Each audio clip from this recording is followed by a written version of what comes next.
Okay, I am back. Welcome to this conversation on this 14th of May, Friday. I hope you've had a good week. I have had a good week. Very nice, actually. It's been an amazing week. So, yeah, before I left this live, I was telling you that we're supposed to go live with Kate Mombi. We'll just be there in just a few, and we're talking about period shame because yeah, she's requesting to be live because we've been talking about menstrual health, and we came to realize that any topic yenye wase wapendi kuongelea sana, people are ashamed or shy or disgusted, blah blah blah blah blah blah blah blah. Now let me invite Kate. Hi. Yeah. She'll be there in just a few. Oh. What's happening? Go live with... Yes. All right. Oh, perfect. She's almost here. Hi. Kate. Sasa. Hi, Kate. Hi, Wambui. How are you?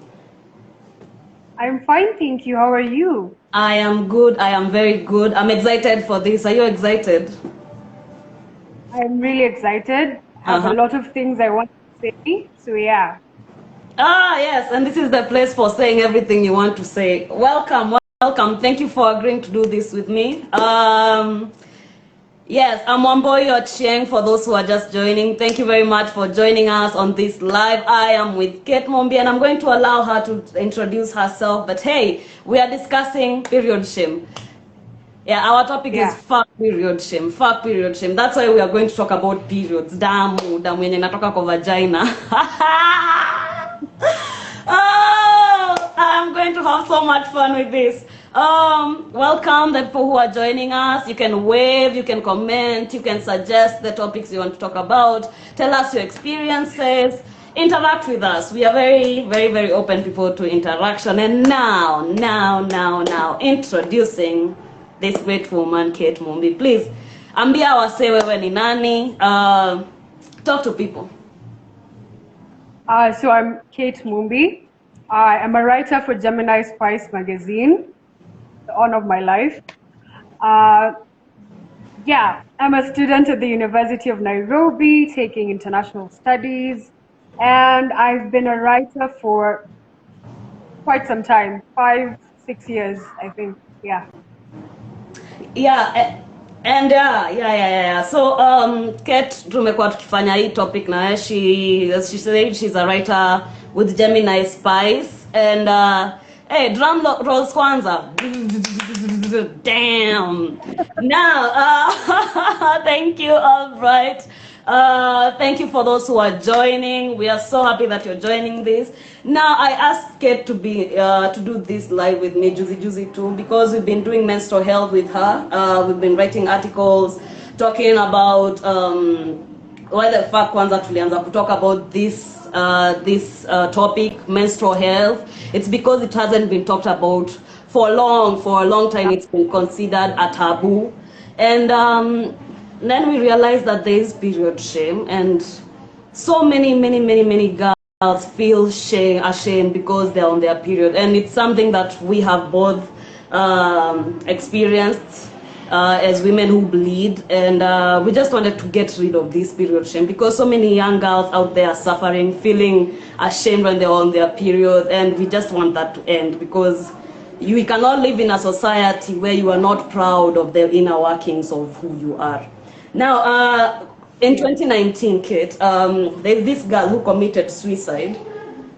She's 14. She was 14 in 2019, and she stained her dress while in class, and the teacher, who was male, alimwambia atoke nje, like because she was dirty, and she felt so bad that after that she committed suicide. You see, now that disturbs me, imagining how many 14-year-old out there feel that way or could feel that way. So let's get into this all together. When was the first time you heard about periods or knew that you were going to experience periods, to have periods? Because we never used to have periods. Like we were just young people when we were young. Like haukuwa unajua siku moja utaanza kunyesha. So when did you first hear?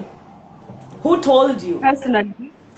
Personally, I was a late bloomer, you know, and I used to hear from all the girls in class, you know, I have my period. I'm like, I want that. Why isn't that happening to me? What's wrong with me? You know? Yeah. And every time my stomach would hurt, I'd be like, "Bas, that's crumbs." Okay, and then I'd find nothing. You know, I get kind of concerned because I got mine when I was 16. That's quite a bit late. Yeah. Like, um, Kate, I'm losing you. I'm losing you. I can't hear. I don't know if the problem is with my net or yours.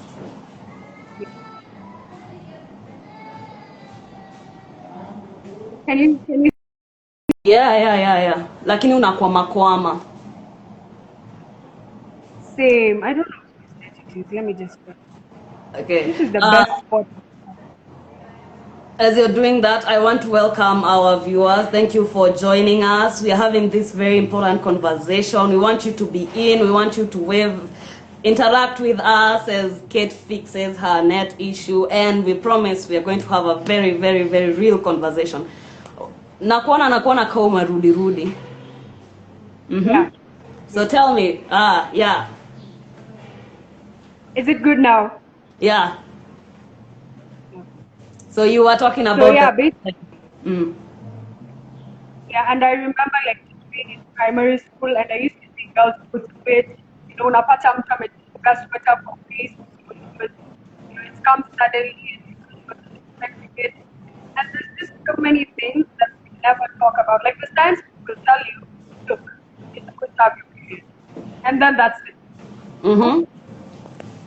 It's normal, it says it's expected, but it doesn't say anything about the actual process. Yeah. It doesn't say anything about what to expect. It doesn't tell us anything about premenstrual and postmenstrual syndromes, nothing about these things. And those are just kind of things that you get to realize as you go along, and you're like, what is happening? Because you never learn about them. Yeah. About you get your discussion. Unakwama. Can you hear me good, Kate? Yeah, I can see you, I can hear you. Yeah. Una interact na mimi fiti, unaniona poa, unanisikia poa? Okay. Yeah, you mentioned something important, that no one, even if people were telling us that you're going to one day be on your period, no one really explained to us what that meant. I'm thinking that this should have been a specific topic in our science when ile time yenye tulikuwa tunasoma fertilization and reproduction. I feel like this should have been a topic yenye inakuelezea exactly, and the actual people who come and tell you that this is what will happen, you'll have cramps, this is how the first time will come. Like me, I remember when I started my period, I was so shocked. Yes, I'd been told that one day I'll have my period. Yes. And like you, although it wasn't 16, I was a late bloomer in my school, that is. Every girl alikuwa ameanza kunyesha, alikuwa ana experience period. So there's this like secrecy na hii group wako nayo, and they are talking about this period stuff, and I don't know what this is about. And I'm feeling left out because everybody in the class ashaanza. Mimi niko hapo thinking, oh my god, maybe I'll never start my period, or maybe I'll never have my period. And I remember the first time I went into the toilet and found blood, I was creeped out. Okay, I knew it was not something to be scared about. I knew this is normal. But then, bado kulikuwa tuna hii uoga. No, how do I start? I'm going to ask my mother for pads. And I was freaked out. Let's just say I was freaked out. You, what was your first experience? Okay, so first of all, when I saw it, you know, I was feeling weird, you know, cramps, but I didn't quite know that was what was coming. Yeah. So when I went to the washroom, I see that, then I'm like, first of all, I was excited. Yeah. You know, I was excited. Like something that was EIT. worrying me. And Yeah. I was like, yeah, thank you. And I was like, because as you said, like there used to be like a clique of girls and they're talking about these things and you can't relate. Yeah. And I used to say, I have cramps, and I'm like, actually, nataka, kumbe. You never So know. then you never What be careful. yeah? Be careful what you wish for. Exactly. Yeah. What is it that you wish you knew before you started your period? I didn't even, let me tell you one boy, I didn't even know how to put on a pad. Yeah.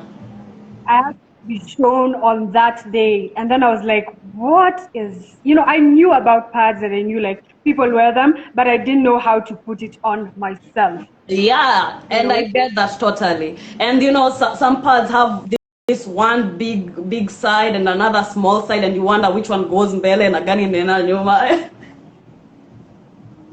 So that was the first thing Yeah. that happened. Then I started feeling really queasy and nausea and I'm just like, this is not what I bargained for. Yeah. This is expected. I just thought it was blood. End of discussion. Yeah.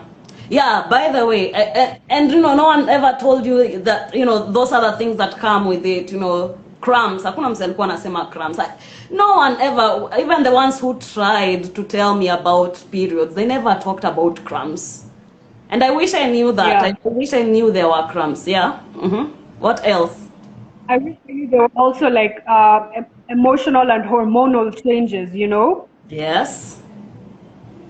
You just feel a type of way and you can't explain it and you're like, what is wrong with me? Why am I overreacting?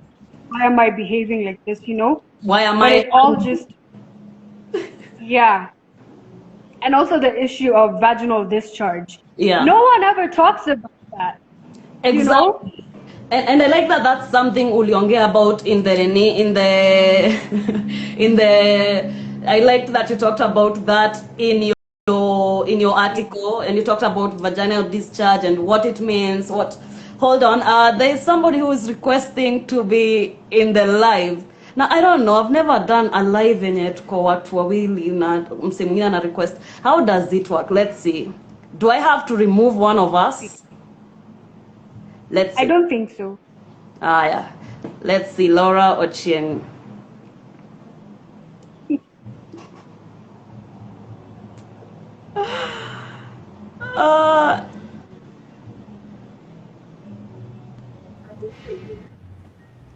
Uh, it's possible. Hi, Laura. Hi. Habari yako? Naniona? Zia tukuoni. Uko kama some kidaki. Huku hakuna jua. Tuwashe taa. By the way, What? siwashe stima. Tuwashe taa. Nimeasha, I guess. Iko chini. It's not bright. Aya, ni sawa. So why did you request to be in the live, Laura? It's something I want to talk about. Unajua nimeamka like sahi tu. So nika like kimbia. Nilikuwa nimejua iko sick. So Yeah. something I wanted to hear and participate. Yeah, so know you mimi. Let me ask you, how was your first time? How was the first time that you got your period? How was that? It was scary, unajua? Like I was in class 6, I guess. Yeah. Yeah, 6. So mi nimeenda loo, alafu I'm using my tissue, naona blood. Yeah. Niko like, what the hell? So si nika tu ilenga, nika brush off, nikasema pana, cause it's too early. Yeah. Ama mi ndio mzee, nilianza shule late. How old were you? So Ulikuwa how old ukianza your period? I don't know, 13. Ama ni? Yeah, 13. No. Yeah, 13. Or 12. Cause ni class 6, imagine Kate. Yeah. Kate tulikuwa na wewe form 1 nikiwa 15 years or something. Yeah. So nikaenda home. Ndio nikaambia mom, ndio akaniambia, Where did you get the pad? Yeah? Ulipata pad wapi? Sikuvaa pad because it was very slow. Sikuvaa, sinakwambia nili-brush off. Okay. So kufika home ndo I'm telling mom. Ako like, oh, ndo akaniambia. So akaniendea pad, akaniletea. And I was happy about it. Lakini bado I feel very uncomfortable. I'm like, how will I be in class kama niko nazo? Yeah. What if nina mess, you know? But something you get over. But in high school, not in primary. Yeah. In high school, I guess Niju, we are girls. The same thing is happening to all of us. Yeah. Totally. Another thing I feel like I want us to people discuss about. that. I want us to discuss that. Being Pardon? I want us to discuss that in primary school. Now that we were in school, zenye kulikuwa somebody else is requesting to be in the live. Whoa, okay. 1 minute and you will be. Just 1 minute. Sasa you're in a class with boys. Si kila mtu wako on their period. Unajua in high school it's different because you're in a girls school. So hizi vitu ni very normal. Like you just tell somebody, yo, you can shout from the back of the class and you're like, yo, does anyone have a pad? And it's not a big deal, right? So how was the experience? I remember when tulikuwa tunasoma fertilization the first days and our teacher brushed through periods. I remember all the boys in my class laughed and then all the girls in my class tukaangalia chini and we were all feeling shameful. And this I don't know why it was so natural to feel shameful at that time. Like everyone is laughing and we are feeling, oh my God, why? So how was your experience being on your period with boys around? Let's start with Kate. I didn't have my periods with boys around. Oh! I had mine in high school. You, ulikuwa na an easier time at least. Laura? Yeah. Pardon. Your experience being on your period with boys around, did it? Oh, with boys. Yeah. It was like the worst experience on earth. When I get Juu, I remember one day, niko kwa class. Yeah. I was in class 7 hapo hivi. Yeah. So nikames. Then ilikuwa an English class na it was led by our class teacher. So akaambia all the boys, time for PE. Wote wakaenda field. Yeah. So tukabaki madem, you know. Ndio nikaenda, do my thing, nikarudi. Yeah. Alafu then my teacher is like, just go home. It was Saturday class, kwa hivyo ilikuwa inaisha kitu kama 4. So it was like 3 or 2:30, nikaamba just go home. Yeah, it felt nice, but come to think of it, si kitu poa, you know. Yeah. Because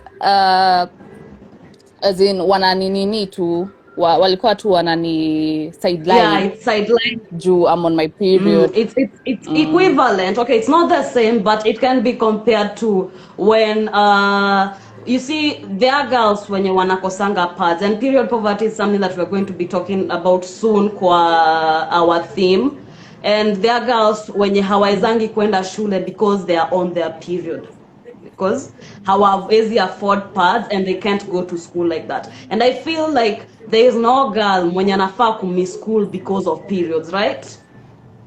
Yeah. And that is exactly what they were doing. They're sidelining you, telling you to go home. You're missing a huge part of your school, and you know, but you can learn on your period, right? So that is something. So Kate, kuna kitu yenye uliongea about kwa your article. You talked about having to hide pads, kufungua pole. You see, kwanza saa shule yetu, since boys toilet na girls toilet zilikuwa opposite each other, like ni ukuta the same, lakini east side ni kwa maboy, east side ingine ni kwa madem. Now you'll find that tunafungua pad pole ndio wase wasikie. Tell me about that. Take us through that. It's just, especially when you're in a public restroom, or just like in a restroom that's not in your home, and there's people outside. That's why your pad is company, the government. Yeah. And that shit is usually shouting, like inakuanga so loud. swallow me up now. Swallow, what is this, you know? Yeah. And I'm just like, why are we embarrassed? It's not like mtu akisikia hiyo rapa hatadhani anafungua. Of course anajua. Yeah. Like ati mtu atadhani nimeweka snacks for working. But still there's just that to not let it go, you know? Yeah. Even when you're disposing them, wrap into what unashika kama unapeleka dustbin, you know? This was Yeah. nobody can do. And me personally, I think one time I was staying with my brother, and you know, I think we was just like, you know, I was like, I've seen your part in the and it's like, why are they there? And I'm like, you want me to hide them in the packets? They're brand new. And then I just never understood. I guess that from that time we became cautious. It's like you are package. Wake up from Yeah.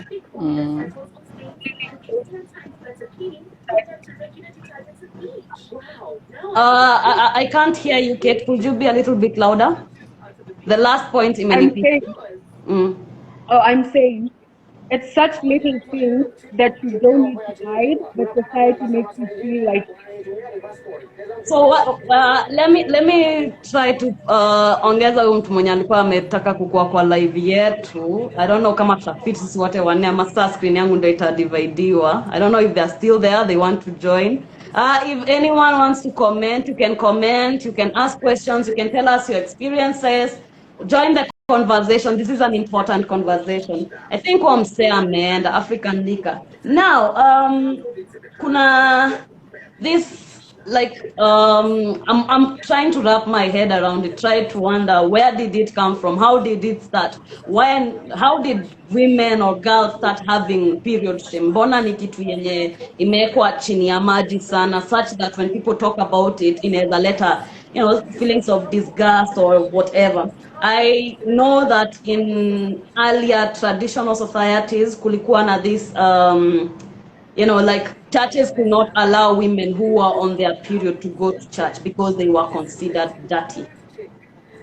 So I don't know, where do you think it comes from, this shame? And if you're watching us, you can tell us, where do you think the period shame comes from? Why is it that women, when they are younger, at least me when I was younger, and from my two guests when they were younger, they felt that, and it's something yenye sisi tumelearn quote, but there are so many people wenye waja outgrow. So where does it come from, this period shame?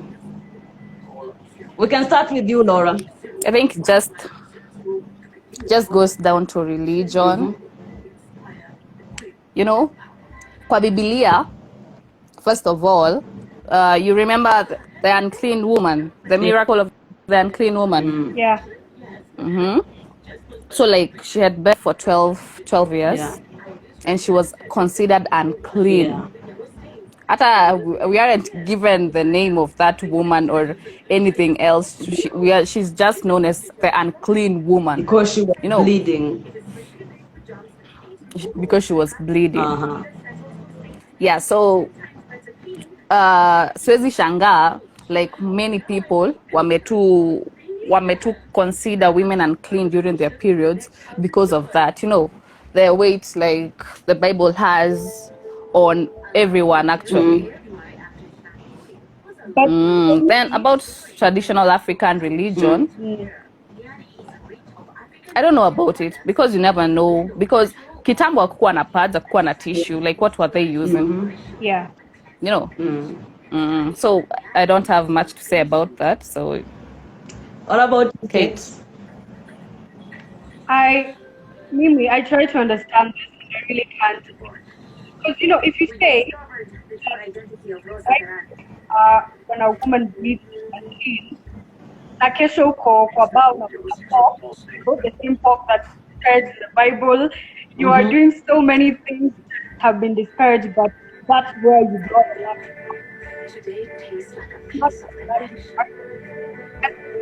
Sorry? I can't it's not a valid argument. What?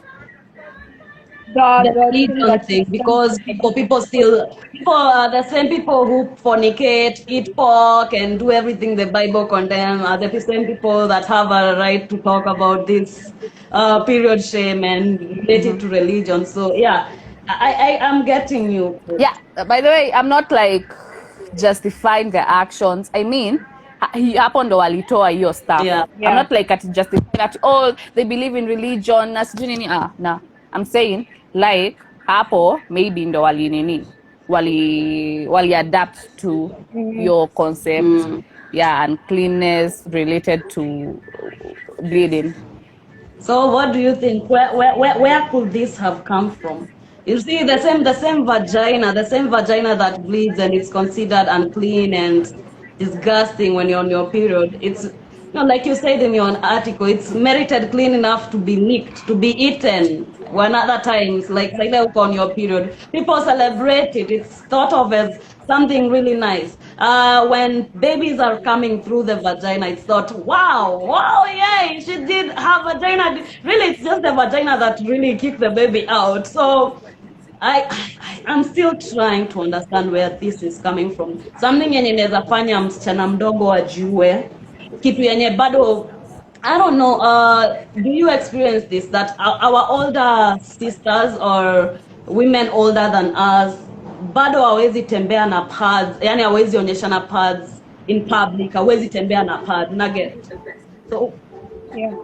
help me understand, Kate, somebody please. For me, I think it just stems down to either misinformation or lack of information. If we talked about it more, if we said, hey, Kate, unapotea. Unapotea. Yeah, we can't hear you. guys, let me just try to find a better connection. All right, as Kate is finding a better connection. Now, Laura, what do you think about buying pads zikiwa wrapped?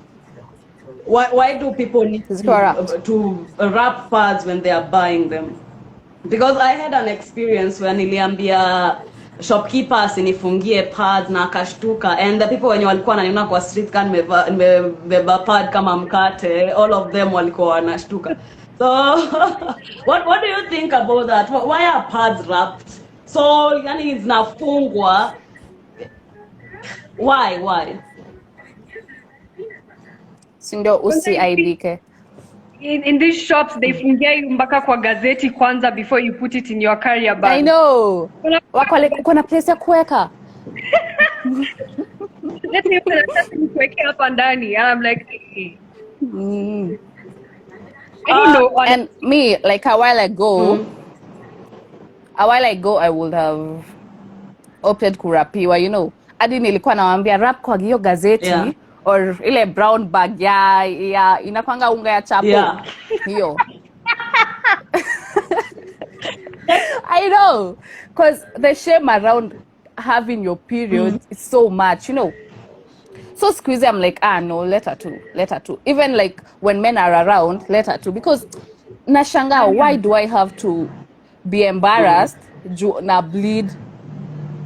And that's the same case for your mothers, your sisters. Half of the What the hell? More than half of the world population, because women are more than men, and every woman menstruates. Not every woman, because there are other women who do not menstruate, but more than half of this world menstruates. Yet, even if it tunafaa kuficha. Let me ask you about buying. Remember? Yeah. Like even going to the supermarket doing my high school shopping. Like I buy things, alafu naficha pads kwa vitu zingine hapo. Then when the cashier like Tuko chini. yeah, when the cashier takes it, I'm like, and in my head, I'm probably like, this woman is just like doing her job. She's not, but I feel like the whole world is just looking at me like, They are looking at me, they're imagining what's going on with me. Yeah, exactly. Like it's a crime now.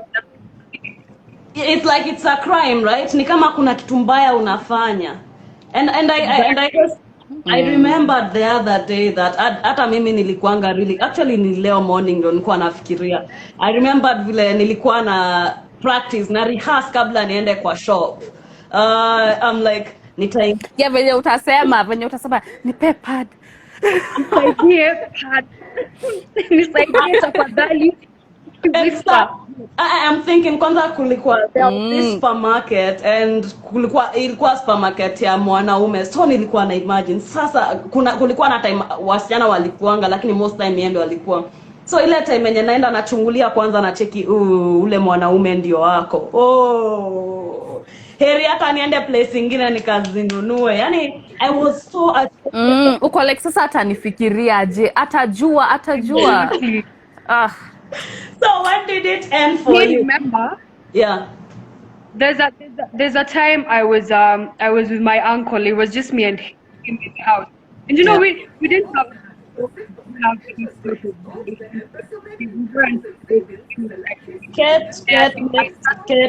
tulia.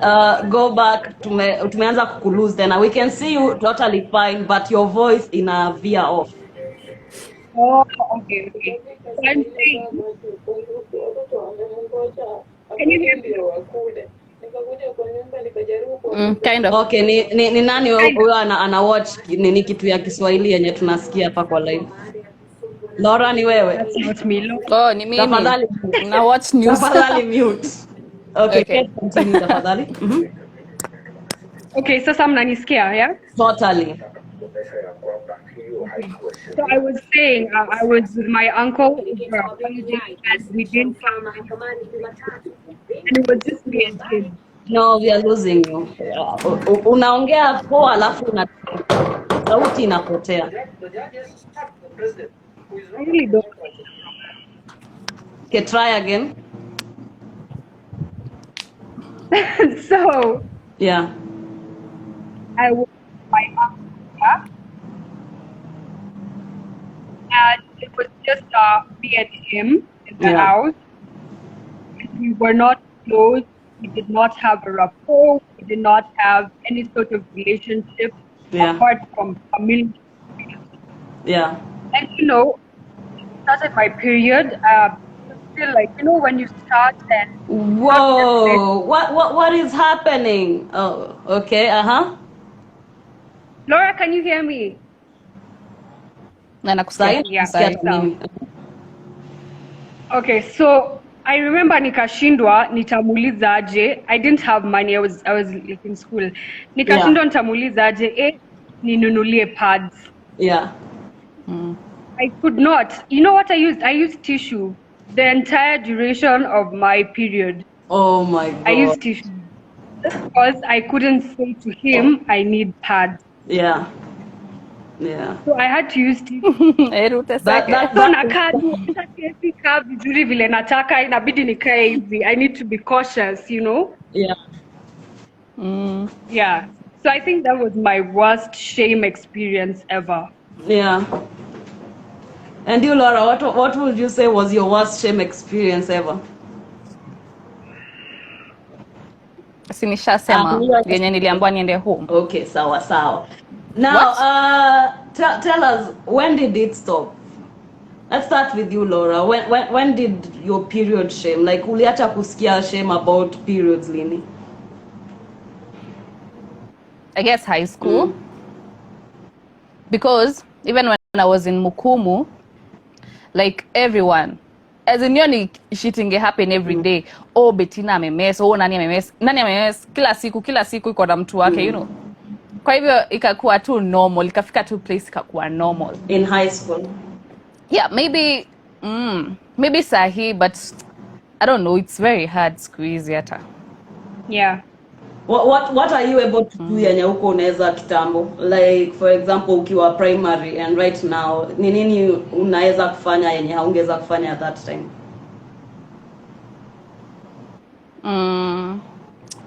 Nothing much. I guess too, I didn't have sikuwa enough information and knowledge about periods nikiwa primary. But right now, nime have a lot to learn, you know, because it's been even 7 years.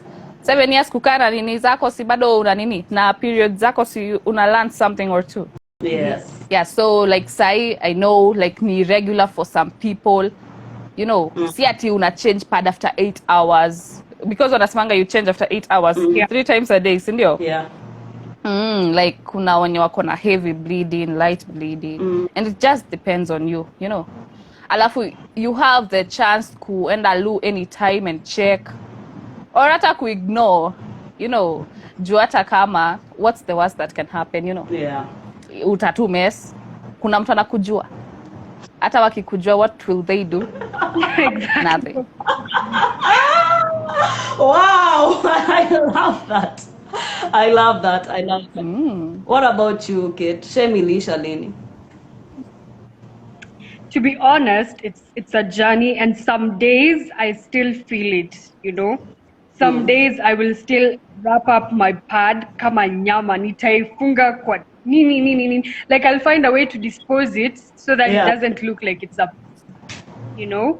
Mm-hmm. And I think in school it was easier for me to live with them because everyone had it. You know, it was quite a normal experience. Yeah. Ukikuwa na shida, you just shout from the class, hey, does someone have a pad? And he said, yeah, you know. Yeah. And then out of that all-girl secure environment, now you have, for me, sasa vile sikuwa nimewahi deal with it before. Because now, like a new experience, I started with girls, you know. So I never had to feel your phone is doing the thing it was doing. oh my God, I don't even know what I'm going to do about this. Let's just continue because itabidi tuendelee. So I was saying, because I started in an all-girls environment where I felt secure and safe and free. Now coming out of it, I had to learn again that kumbe it's something to hide in there. Kumbe, you know, it's not as safe as it was. So for me, it's still a process. Some days I'll still feel really embarrassed about it. I'll still open my pad like top secret. But yeah, yeah. Okay, I was thinking in the morning that I have an issue with the sale of pads. Me now, that is one of the highest injustices that exist in this world. That you're bleeding, we bleed, we have been bleeding for centuries, and we will continue bleeding, and we will have another generation of women who will continue bleeding. And yet, easy vitu, they are for sale. Menstrual products are for sale. I have a big problem with that. I really do. And I'm feeling that this silence, hii shame yenye tuko nayo ndio inaendelea hii oppression. Unajua? Like the fact that we first can say that we are on our period. The fact that we cannot carry our pads openly. The fact that there's so much silence about this ndio inaendeleza hii oppression yetu. Inaendeleza kufanya pads iendelee kuwa for sale. You see, in Scotland, where it's the first country yenye wamefanya menstrual products for free. It started with women talking about it, being free with their bodies, accepting our inner workings and being proud of them. And that hiyo ndio inaanza conversation so that we can get to a point yenye tunaweza enda tuseme kwa our government, fuck shit, why the fuck are you selling us menstrual products? Because right now hiyo time tutakuwa get to a level yenye we can have this conversation as a national conversation. Najua, like we can have it in parliament. Nasema parliament tunataka discuss the sale of menstrual products. Why the fuck are they for sale? Nacheki. What do you think it will take for us to get rid of this shame? For girls not to feel this way, for older women to stop, because I feel that older women are also very privy about these things. Like, I don't know, they want easy conversation is zile za bedroom, zile za kitchen. Hakuna mtu mwenye anataka have openly. So what do you think it will take for this shame to end? Laura?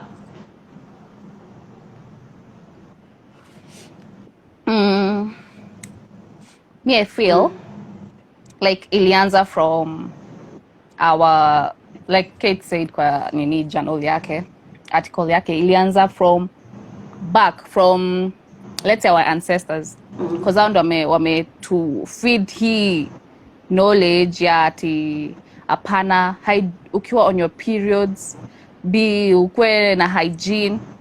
Sijui ufiche, you get a bag to kusunda nini zako zote, used pads zako zote. You fanya nini. House dustbin. Yeah. Yenye ni separate. Sasa ukimaliza ndio uiweke kwa bag ingine utupe kwa dustbin. You get? Mimi pekee. Yeah, so I guess ni kitu tu you have to educate people on. Like starting from washosho. Laura, are you still there? To sisi as a kid. How With both of my guests, just please. Okay, Laura, speak please. From like our grandmothers, great, to like hawa watoi wadogo. Like from high school too. Cause imagine, mimi tulikuwa tunafunzwa hiyo reproduction class 6. Nilikuwa and our class teacher, our science teacher was male. I'm like, woi, sasa what a burden amepewa ndio atufunze sisi madem vitu kama hizi. Yeah. You know, I feel like female teachers.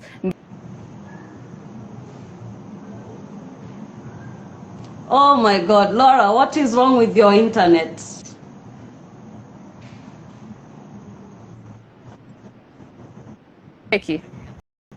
Nini messages na pop up. So the first time, we are just hearing your voice, Sema. So nilikuwa nasema nini? Like na feel like it's such a burden for a male kupewa hiyo responsibility ya kutu teach on reproduction and menstrual circulation, you know, the menstrual cycle. But you just internalized. So you think science should be taught by only female teachers? That's what nilikuwa na feel hiyo time nikiwa class 6. Yeah. You know. Na nikiwa class 6 nimesoma nini ya maana? Nothing. Unacheki. So it's just something internalized yenye tunafaa tu kuwa sensitized about, like tuambiwe hii stuff ni normal, tukuwe educated on things zenye hatukuambiwa, cause tuliambiwa tu vitu hata hazisaidii. Class 6 we're like 2 to 3 days nini vitu tu kiasi. We just get educated from the core. Tuambiwe first of all it's normal and it's not something to be ashamed about. Everyone, kila mtu ako nayo isipokuwa a few, maybe few. Hata say a few. Yeah, alafu me I feel sensitizing will do it but not wholly. All right. You, Kate, what do you think? How do we get rid of this internalized shame about periods? First of all, I think everyone needs to be involved in the conversation, and especially men and boys. I feel like part of where the shame comes from is from them. Because like I've said, ukiwa high school, in an all-girls, it's not that bad. Yeah. It's when you're with boys and when you're with guys, then you're like, well, I'm different from them. My body does something that theirs does not do. Yeah. So I feel like they need to be more involved in conversations about it. They need to be more sensitized. You know the way what were always walikuwa wanakuja shule and they're like, let's talk to the girls only. Yeah. Yeah, boys leave the to the girls. Like at the end of the day, they need to be there for these conversations too, because they're the ones making us feel ashamed. They're the ones laughing at you when you say you're close to us, you know? Because they don't have knowledge about it. And there's so many myths and they're not safe for them. So that's where I feel like we start. All right. Those are valid points. Now, Josie, I came across this. Actually, it was long ago that I came across this poem by this woman called Dominique Christina. I posted it on Gemini Spice. Nimekuwa nikitry to post it on other places. And it's such a powerful poem. It's such a powerful poem, and I feel like everybody should listen to it. Have you listened to it? Laura, have you listened to the poem? Oh, and you, Kate? I have not. I would like you people to listen to it. After this, please listen to it, and you can comment on Gemini Spice Magazine. Iko kwa video yetu ya IG. She says something important. Alisema she tries very hard to make sure that her daughter and grow up being very proud of her menstruation. And when her daughter started her period, she threw a period party for her daughter. All red. Kila mse alikuwa anavaa red. There was red cakes, red things all over the house and everything. What do you think of that? Laura? I think, okay. Kate. I think it will make many people uncomfortable, but at the same time, for change to be there, people need to be uncomfortable. So I'm all for it.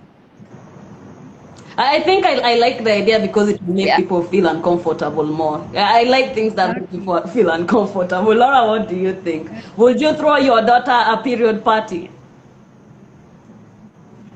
Yeah. Lakini, as in, hakuna hata story ya si ati lakini, as in I'm saying, red velvet. Ilikuwa red velvet. Red velvet. Ama umesema nini? Kila kitu red. Wow. Yeah, it'll make a lot of people uncomfortable, but I feel like ni necessary because a family ina normalize periods, itakuwa very conducive because hakutakuwa na any shame in telling your dad, hey dad, get me some pads. You know, ukirudi home nilete pads. You tell your brother, ebu niende pads sahi kwa shop, you know. Itakuwa very, very, very necessary and effective. Laura, have you ever sent your boyfriend for pads? No, luckily I've never had a boyfriend. Mwenye ilibidi ni no, seriously, but I don't think hadi sikumbuki the last time I had a boyfriend, so not applicable to me. Kate, have you ever sent your boyfriend to get you pads? I have never. But I've always felt comfortable speaking. I'm always like, like I've never been in that situation where I had to, but I would if I could. Okay.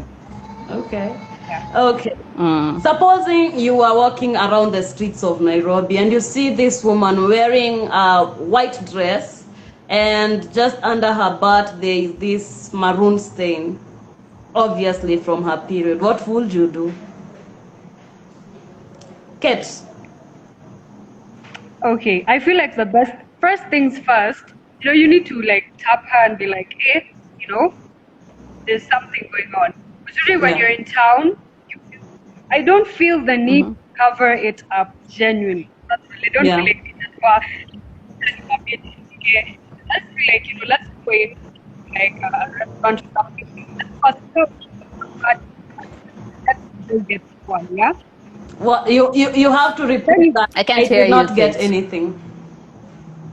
Okay, I'm saying I don't feel the need to hide it. To cover it, yeah? And right up at his side, jacket, and I'm like, here, cover it up. I feel like for me, the first priority would be ensure that you're not right? By getting somewhere where you can put on a pad instead of rectifying what you have. Hold on, I am sorry about that. Somebody tried to call me. I should be warning people when I'm doing lives. Kate, your entire message, kumekuwa na a lot of noise yenye imefanya tusiget. Please repeat. Okay. For me, the first priority would not be covering it up. It would be ensuring her comfortability, right?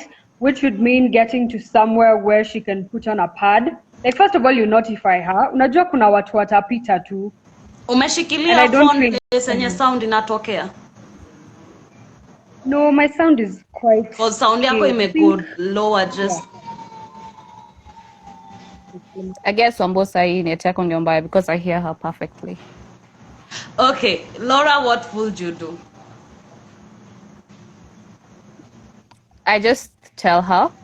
I guess shida ya hiyo inatokeanga. Ongeza volume. Is Saa it zile me mwenye volume unafikiria. yangu iko chini ama It's you, Wambosi. Nakwambia like right now ni wewe. Mimi ndio mimi Because I mnaniona? was hearing Kate perfectly. Are you hearing me right? Okay, Laura, I tell her.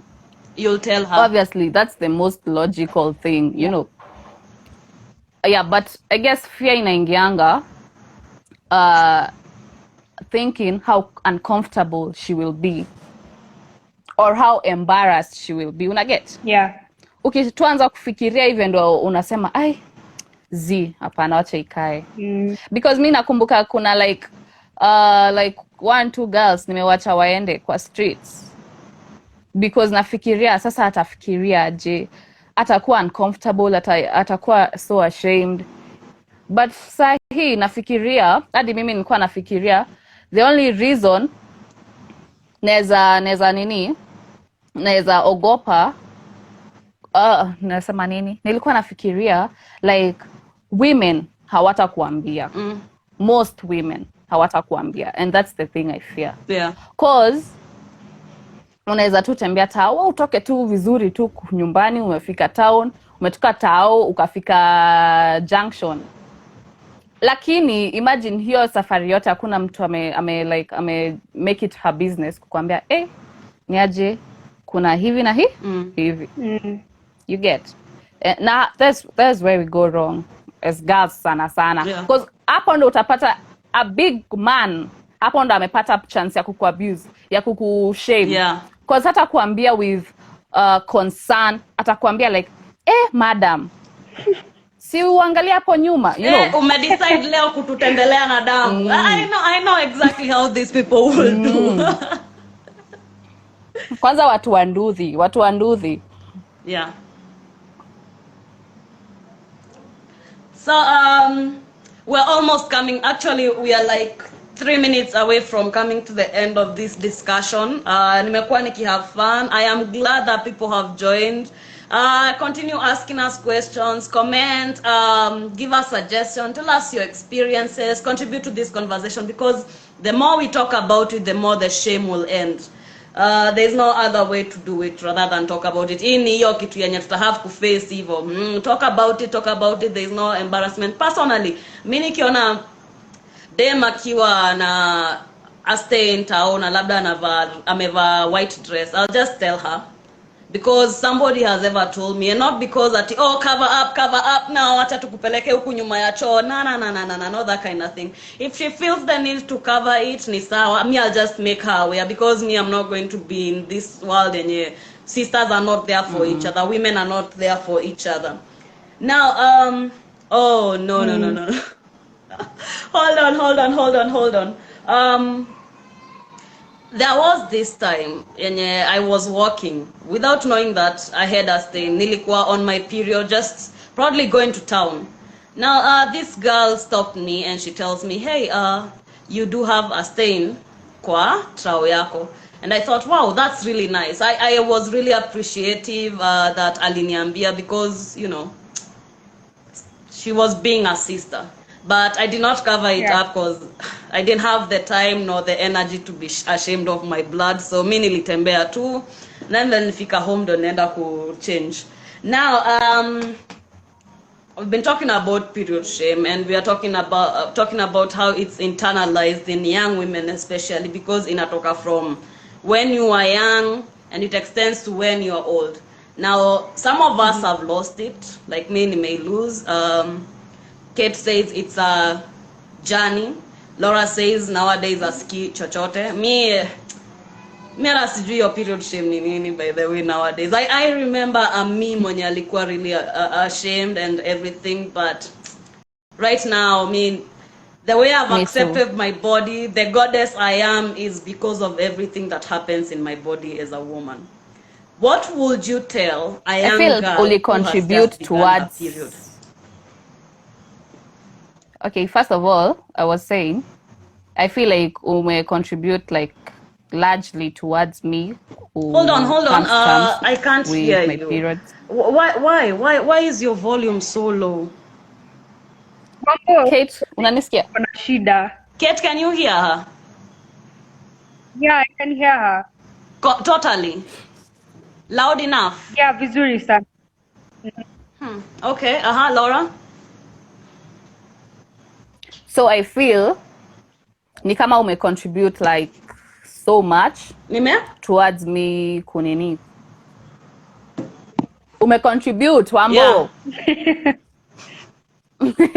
Nitashukuru hadi saa ngapi? So unasema nilisikia na nilikuwa tunataka uendelee kusema Maze nakujua. So I feel like ume contribute largely towards me. Coming to terms isn't the perfect word, but for lack of a better word, to coming to terms with my periods, you know, na kujua like hii shit ni normal, na every female and I go through this. Yeah. Na there's nothing I can do about it. It's godly actually. Ata? Yeah, so ni godly. So yeah, alafu that hivyo tu hiyo. Alafu you said what I will tell young women. A young girl who has just begun her young period. Girls.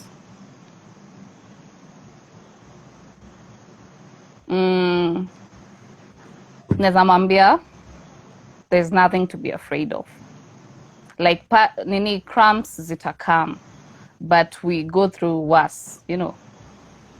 And to just kujua tu ni normal, and let any man make her think that she's unclean, that she smells weird, you know. Yeah, that's it. Yeah, yani too, it's normal too, and it's a journey, by the way. Hata tu wakubali ati pap. No, it's a journey, like Kate said. Yeah. But eventually ataamka tu. The normalization is very important. Iyo kunormalize, kuifanya ikuwe very normal. Anyway, ni sawa. Mimi I'm very angry at this period shame thing. Yani, I'm angry that women have period shame. Like kitambo sex ndio ilikuwa inashemiwa hivyo, you know. Kitambo. Yeah. Like you're saying, oh my god, sex nini. Alafu like nowadays unaenda tu in a public, kwa hospitali hata si public toilet, yeah. Una get condoms everywhere. Yeah. For free. Lakini pads is where they draw the line, you know. It's run out. It's so sick. It's so sick. It's run out. Oh, yeah. I'm like, what the hell? That is important. Yani, sex has been normalized so much. Kuna hadi dispensers za condoms everywhere. Lakini hakuna dispensers za pads. Hizi vitu zinafichwa bado. Wah! Tuko pabaya. Sana. I remember. Yeah. Alafu pia, it's something pia. Sisi, like, we are very, kuna tu his stuff too. Like, ukionekana unachukua like Sunny Girl or any pads ya 50 bob.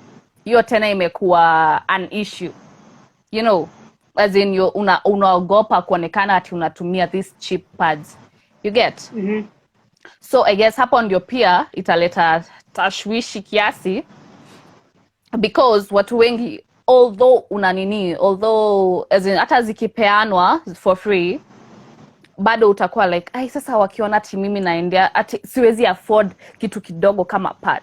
And inafika two time pia wewe unakosa tu hata hiyo 50 bob ya kubuy a pad. hadi unakumbuka kuna place tao zinauzangwa 20 bob ama zinakwanga how much kwa public nini? Yeah. Public toilets. 10 bob ama 20. Around that price. Yeah, so there's no shame in buying all time ama Senegal.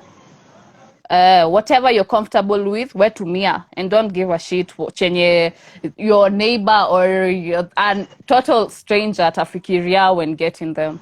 That's something else I can tell a girl. Kate. Well, Wambu, what I want to say is, Mimi personally, the best way to go about it is to have conversations that make people uncomfortable, because that is the only way to enforce change, you know. Talk about it, keep on talking about it until they realize you're not going to shut up until they accept it, you know. And I feel like for me, what I would tell someone is that it's not what you expect. I'll tell you that it's never what you expect. Yeah. You know, and for everyone, it's different. Some people have nausea, some people have, you know, bloating, others don't. You know, some people have cramps, others don't. You know, the God's favorite children, sissy stepchilds when you're gonna cramps, you know. And, you know, it's just, you have to know your body, and you have to know how you're different from other people.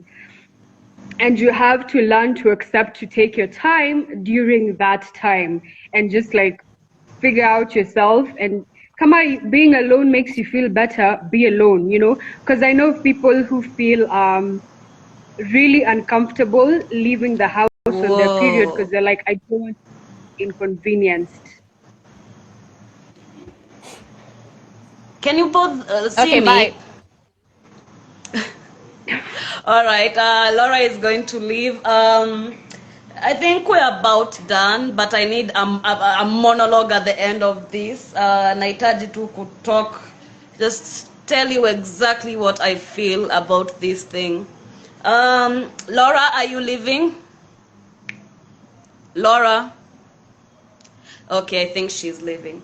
Thank you very much, Laura, for joining our live. Kate, thank you for coming.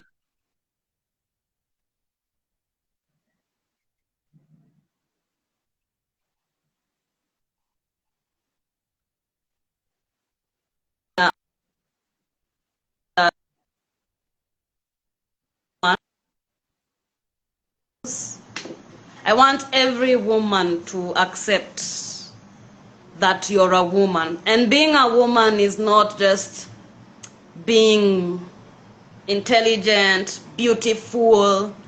It's not just the nice parts of it. It's also experiencing your period. We are people wenye tunaweza bleed for close to a week and not die. I think that's a natural gift. I think the way our body is able to cleanse itself, that's goddess nature. I think every woman anafaa kujua that having periods, it's not that. Your blood see that. Blood ni gift. I mean, if it wasn't for this blood, none of us would be alive. This blood is important. It's the one that separates us from the rest of this shitty creation. We are goddesses. We are amazing. We bleed, and just bleed with pride. I think Dominic Christina, the poet who did the poem yenye nimewambia about, alisema, give your blood a glorious name. A name yenye ina equate your goddess nature yenye your blood inakupea. I mean, me, I'm on my period and I look like this nice. I feel so good. Yani, I'm not ashamed of anything. I am happy. Even you, Kate, mi nataka uembrace it, uipende. Yani, ukiona kwanza hadi tu una feel poa. Mi, ipe jina. Name for your period. I will consider that. I will think about it. Mine is the jewel of the Red Sea. So you're welcome to steal that name. Do you have any closing thoughts? We've had this conversation for so long. I have had fun. Nimefurahi that umekuwa open for this. I'm very excited to continue breaking these taboos with you. Do you have any Yeah. last words?